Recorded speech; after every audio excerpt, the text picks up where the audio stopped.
சிவபெருமானின் பத்தியில் வாழ்ந்த ஒரு சிறுவன் மரணத்தையே வென்றான் என்றால் நம்புவீங்களா? இது ஒரு சாதாரண கதை அல்ல. உண்மையான பத்தி மரணத்தையும் அசைக்கும் சக்தி கொண்டது என்பதை நிரூபித்த மார்க்கண்டேயனின் கதை.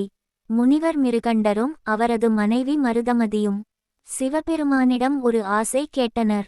நாங்கள் ஒரு மகனை பெற வேண்டும். சிவன் அவர்களுக்கு 2 தேர்வுகள் கொடுத்தார். குறுகிய ஆயுளுடன் ஞானமிகு மகன் அல்லது நீண்ட ஆயுளுடன் அறியாமை கொண்ட மகன். மிருகண்டர் தயங்காமல் ஞானமிகு மகனை தேர்ந்தெடுத்தார்.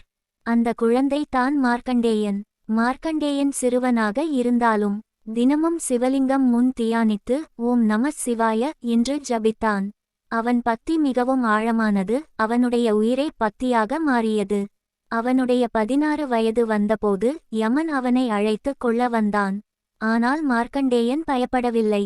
சிவலிங்கத்தை தழுவி மனதார ஓம் நம சிவாய என்று சொல்லிக் கொண்டிருந்தான்.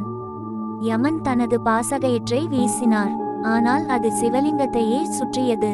அந்த நொடியிலேயே சிவபெருமான் லிங்கத்திலிருந்து வெளிப்பட்டு, என் பக்தனுக்கு நீ பாசம் வீசினாயா என கோபமாய் யமனை அழித்தார். உலகம் அதிர்ந்தது.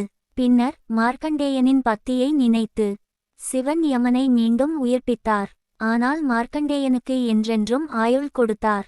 அந்த நாளிலிருந்து மார்க்கண்டேயன் எப்போதும் இளமையாகவே இருந்து சிவபெருமானின் நாமத்தை ஜபித்துக் கொண்டிருக்கிறார் என நம்பப்படுகிறது.